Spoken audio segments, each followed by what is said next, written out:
Hey friends, welcome to our channel. நேற்று பார்த்தீங்கன்னா ஒரு வீடியோ ஒன்று போட்டிருப்பேன். டிஸ்மேண்ட்லிங் பண்ணி ஏசி இன்ஸ்டாலேஷன் பண்ணணும்னு சொல்லிட்டு குரோம்பேட் அஸ்தினாபுரத்தில்.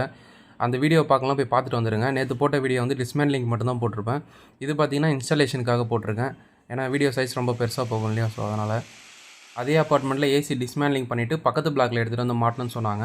இப்போ ஏசி இன்ஸ்டாலேஷன் பண்ண போகிற வீட்டுக்கு பார்த்தீங்கன்னா ஏசிலாம் எடுத்துகிட்டு வந்து வச்சுட்டு ஃபஸ்ட்டு சைட்டை பார்த்தோம். மேலே இண்டோர் யூனிட் உள்ளே மாட்டிட்டு அவுட்டோர் யூனிட் வந்து இது வந்து பார்த்திங்கன்னா 3rd ஃப்ளோர்.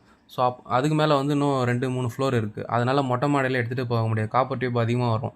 இது வந்து பார்த்திங்கன்னா இந்த வீட்டில் ஏற்கனவே ஒரே ஒரு மீட்டர் தான் காப்பர் டியூப் இருந்தது. ஸோ அதனால் காப்பர் டியூப் எல்லாம் ரேட் அதிகமாக வரும்னு முன்னாடியே கஸ்டமர்கிட்ட சொல்லிவிட்டு இப்போ பார்த்தீங்கன்னா கீழே வந்து விண்டோ ஏசி மாட்டுற ஆப்ஷன் இருக்குது. மேலே இருக்கிற ஜன்னலை வந்து ரிமூவ் பண்ண முடியாது, வந்து கன்சீல்டாக பண்ணியிருக்காங்க.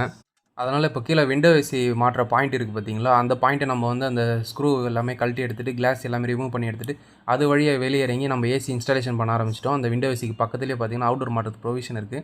அந்த இடத்துல மாட்டிட்டு கேஸ் லீக் எல்லாமே செக் பண்ணிவிட்டு தண்ணி ஊற்றி தண்ணியெல்லாம் வெளியே கரெக்டாக போதான் செக் பண்ணிவிட்டு கஸ்டமர் கொஞ்சம் நேரம் வெயிட் பண்ணி கூலிங்கெல்லாம் செக் பண்ணதுக்கப்புறமா நம்ம சைட்லேருந்து கிளம்பணும். உங்கள் ஏசியில் ஏதாச்சும் ப்ராப்ளம்னா கீழே கொடுத்துருக்க நம்பர் காண்டாக்ட் பண்ணுங்கள். இதே போல் ஏசி ரிலேட்டடான வீடியோஸ் எல்லாம் மிஸ் பண்ணாமல் இருக்க நம்ம சேனல் ஃபாலோ அண்ட் சப்ஸ்கிரைப் பண்ணிக்கோங்க. தேங்க்யூ.